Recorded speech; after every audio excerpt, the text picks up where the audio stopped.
Laser hair reduction అనే పద్ధతి ద్వారా మీ ఛాతీ మీద వెంట్రుకలు, మగవాళ్ళల్లో ఛాతీ మీద వెంట్రుకల్ని మనం అవాయిడ్ చేయొచ్చు. చాలా వరకు కూడా రెడ్యూస్ చేసేయచ్చు. కంప్లీట్ రిమూవల్ అనే పదాన్ని మనం వాడలేము, రిడక్షన్ అని చెప్పగలం. ఎందుకంటే న్యాచురల్గానే వాళ్ళలో టెస్టోస్టెరాన్ యాక్టివిటీ ఎక్కువగా ఉంటుంది. ఆ హార్మోన్ యాక్టివిటీ వల్ల బాగా దళసరిగా హెయిర్ వస్తూ ఉంటాయి. సో ఎక్సెస్గా అన్వాంటెడ్గా కొత్తగా వచ్చిన హెయిర్ని ఈజీగా లేజర్ హెయిర్ రిడక్షన్ ద్వారా మనం తగ్గించవచ్చు.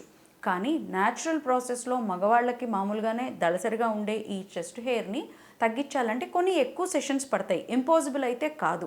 ఇప్పుడు జిమ్ గోయింగ్ వాళ్ళు, ఛాంపియన్షిప్స్, ఈ 6 ప్యాక్స్ లేదా బాక్సింగ్ ఛాంపియన్షిప్స్ ఇలాంటి వాటికి వెళ్ళే వాళ్ళకి ఛాతీ మీద ఎక్కడ హెయిర్, బాడీ మీద ఎక్కడ హెయిర్ లేకుండా వెళ్ళాలి. సో అటువంటి వారు లేజర్ హెయిర్ రిడక్షన్స్కి వస్తూ ఉంటారండి.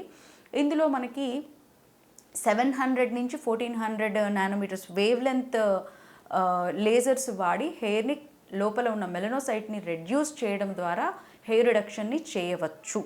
సో ముందు హెయిర్ కలర్ మారుతుంది, తర్వాత సన్నగా పల్సగా రావడం అవుతుంది. తర్వాత కనీసం 7 నుంచి 8 సెషన్స్లో చాలా మార్పునే తీసుకురావచ్చు. కాకపోతే లేజర్ హెయిర్ రిడక్షన్ అనేది కొంచెం సంవత్సరానికి ఒకసారో 2 ఏళ్ళకి ఒకసారో మళ్ళీ టచ్అప్ సెషన్స్ అవసరం అవుతాయి. So because this is so natural and hormonal, it takes time, but it is not like impossible విషయం అయితే కాదు. ఖచ్చితంగా లేజర్ హెయిర్ రిడక్షన్ ద్వారా ఛాతీ మీద హెయిర్, గెడ్డం కూడా కొంతమందికి ఈ బుగ్గల పై దాకా వచ్చేస్తూ ఉంటుంది. అటువంటి వారు కూడా చిజిల్డ్ లుక్ అంటారు, నాకు ఇలా షేప్ కావాలి గడ్డం అనేవాళ్ళు ఉంటారు. అలాంటి వాళ్ళకు కూడా చేయవచ్చు. బాడీ మీద హెయిర్ లేకుండా లేజర్ హెయిర్ రిడక్షన్ చాలా వరకు హెల్ప్ అవుతూ ఉంటుంది. ఈ క్రీమ్స్, రెగ్యులర్గా హెయిర్ రిమూవల్ క్రీమ్స్ ఇలాంటివి అయితే వాటి జోలికి వెళ్ళకపోవడమే మంచిది.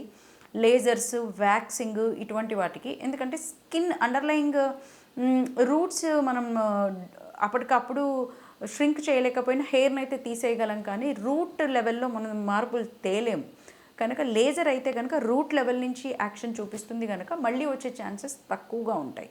ఈ క్రీమ్స్ ఇలాంటివి అంటే వారం వారం అదే పనిలో ఉండాల్సి వస్తుంది. షేవింగ్ చేసినా అంతే, షేవ్ చేశాక మళ్ళీ వ్యాక్సింగ్ చేసినా అంతే. సో ఇవన్నీ temporary procedures and most of the time ఈ creams, ointments, hair removal creams లాంటివి చర్మాన్ని నలుపుగా మార్చేసే అవకాశం కలిగేలా చేస్తాయి. కనుక వాటి జోలికి వెళ్లకుండా కాస్మెటిక్ క్లినిక్స్లో హెయిర్ రిడక్షన్కి వెళ్ళాల్సిన అవసరం ఉందనేది ఛాతీ మీద హెయిర్ వద్దనుకునే వాళ్ళు గుర్తించాలి.